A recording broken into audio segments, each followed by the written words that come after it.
What's good people, and welcome back to the channel here on Coogler Productions. My name is BK, and this is the Silly, Nerdy, and Wordy podcast, episode number 70. And this episode is, I finally watched Sinners. Here's my take. And in this episode, I'm going to be talking about the film Sinners that was released in April of this year. Obviously, I am late to the party, but there's a reason for that. And so let's get right into this film. What's going on, everybody? I hope everybody is doing very, very well and happy to be back doing another episode. And so I'm going to be talking about Sinners. And yeah, I am late to the party on Sinners. And the reason why I didn't initially see it in April or May is because my initial thoughts of the trailer, I thought it was more on the horror side. And obviously I did see it recently and it's not. There are some horror elements. I'm glad I saw it. I'm late to the party, but hey, better late than never. And I am a one-man show, so I do everything. I write, produce,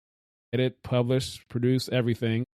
Takes me time to get this stuff out, you know? And this film is directed by the great Ryan Coogler. He's becoming one of my favorite directors. He is one of my favorite directors. His previous projects include Fruitvale Station, Black Panther, Wakanda Forever, Creed back in 2015. So he's getting a good bit of things under his belt. And now let's get into the cast. And the cast includes Michael B. Jordan, Haley Steinfeld, Omar Benson Miller, Delroy Lindo, Jack O'Connell, Miles Canton, Tenjaya L. Jackson, and Lee Jun Lee. So that is the cast.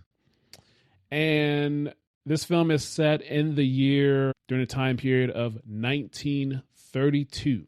And this film did start out a little slow for me. And it also did the thing where you tell the story backwards. And so it starts out with the character of Sammy. He goes to his father's church as they're having service. His guitar is broken. He's got this scar on his face. And you see that. And then we go back and see what has led up to that. And then that's where the story goes. So this for me was a slow build, but it was slow build in a good way. And it was intentional. So I definitely did enjoy it. And for me, it really picked up in the second act of the film as the story continued to go. And pretty much Michael B. Jordan's characters, he's playing two roles. They're brothers. They come home after being in Chicago and they're setting up this nightclub or a juke joint, as it said in the 1932s. So they're doing all these things to get it together, purchasing the building,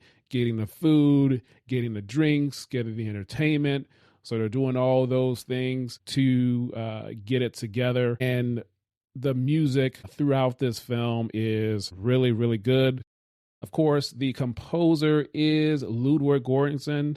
Ludwig is also an executive producer on this film, and I get into that on the previous episode where I talk about some production information and how Ludwig's dual role, as well as how Ludwig's wife is involved as an executive producer also, and how Ryan Coogler's wife is also involved as a producer on this film. You can check that out on episode 69.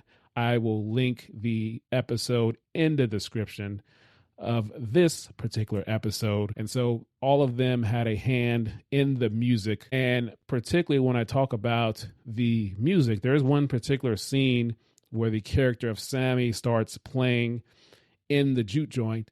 And it goes through this musical trance, this kind of a timeline. And you see all the different people, different artists, different instruments, the styles of all the people from different times, from back then, 1932, to the 70s, to the 80s, to the 90s, to the current day. There's tools and music and instruments that are used. So that was a very cool, a very nice sequence that happened at that point in the film. And of course, Ludwig had a big hand in creating that along with his wife and with Ryan, the director. So great stuff throughout the whole film. And in terms of a standout. The standout for me, I would say, obviously, is the lead, Michael B. Jordan, especially him having to play two roles. And I would also say there wasn't an additional standout, but I'll say the cast, the rest of the cast as a whole, the ensemble cast, everyone together was just really, really great in terms of everyone involved. Really, really enjoyed it. And then also, I do want to talk specifically about Michael B. Jordan. Now, obviously, he played two roles in this film, the role of Stack and the role of Smoke. And it was just, for one, I enjoyed his performance. And then also, recently I had a really good friend of mine recently shared a short TikTok video in regards to this film, where one of the actors is in a IMAX theater, it appears, and the actor I'm referring to is Omar Benson Miller. He is in this film, and I can't think of the name of his character's role right now, but he was the security guard at the juke joint, and he's talking to this audience that was in the IMAX theater, appears maybe after or before they see the film.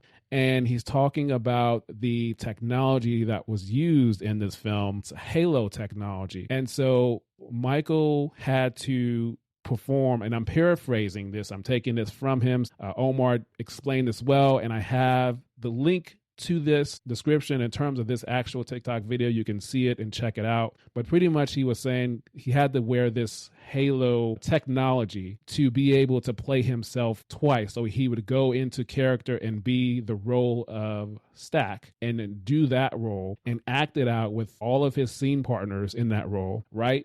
And then he would get out of that, go back and change and come back as Smoke and do those scenes again in the totally different character and have this Halo technology, which Omar said that this had about 30 or so cameras in it. So that's how you're able to see Michael B. Jordan side by side, and you don't really see too much of a difference because of this great technology that is now available to the director to use. So that's just a little bit of a behind the scenes thing that it happened in this film. And I think there's a short clip of it going around where I think it has been shown online, but I wanted to specifically mention that. So there's just some of the technical things that were going on with this film and that allowed Michael B. Jordan to be beside himself as we see in the movie. So really, really great job by him doing that and the discipline to do that.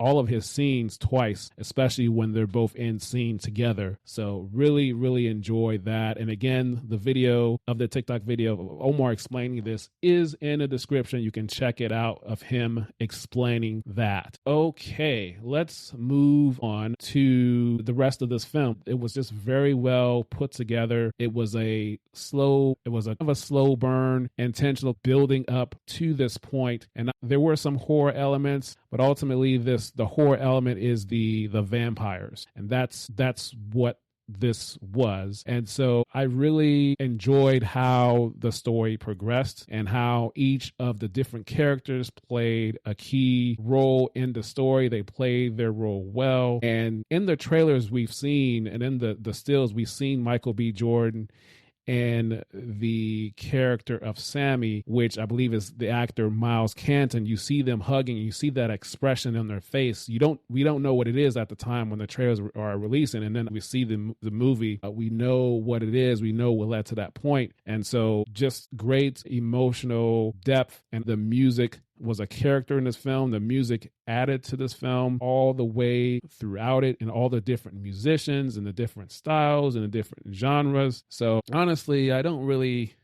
have anything bad to say about this film. This was just so good. And then also there was a post-credit scene, and that was unexpected and very well done. A post-credit scene time jumped into the 90s, based off of what we saw in terms of the clothing. So that was pretty cool to see. I don't believe there's going to be a sequel. I know there have been some people, or at least online, clamoring for it to be a sequel, but I don't think Ryan's going to do that. It's more so of a one-off, which is a great one-off, but I just really, really enjoyed this film. And then also, as a nerdy note, at the beginning of the film, we always see these production companies come up before you get into the actual film with the actors on screen. Well, one of the companies you see is called Proximity Media. And that company is founded by Ryan Coogler and his wife, Zinzi Coogler. So when you see that at the beginning of the film, that's her and the husband and wife team's company. So that's just a nice, cool thing to see. Now, in terms of, is this rewatchable again? Is it Blu-ray worthy? Yes, and yes. Yes, it is.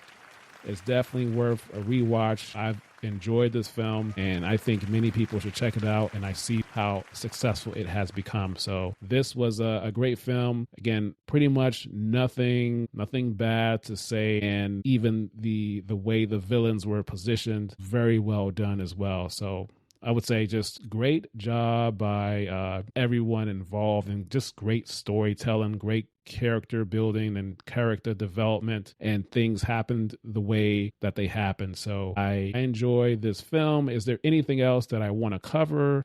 I would say no. Again, and also I would say I have a production deep dive where I talk about the Ludwig's second role as being an executive producer, as well as Ryan's wife and Ludwig's wife involved on the production side of this film. I talked about that in episode number 69. I will link it in the description of this episode. So go ahead and check it out and see how they were able to develop this film on the music side, being producers and executive producers. So just very cool that it's a family affair that they were able to get involved. All right, that is gonna be all I have for this episode, and hope you enjoyed it. Let me know your thoughts. Did you see the Sinners film? And if so, what did you think about it? I would love to hear your comments about it. And you can also listen to this episode and previous episodes if you want to listen. Just search for the Silly, Nerdy, and Wordy podcast on Spotify or Apple Podcasts, iHeartRadio, and Amazon Music, and wherever you get your podcasts. Just search for the podcast and follow it. And then also leave a review and leave a rating and let me know your thoughts about it. Of course, you can subscribe here to the channel and leave a like, and that's it for today. So until next time, we will talk soon.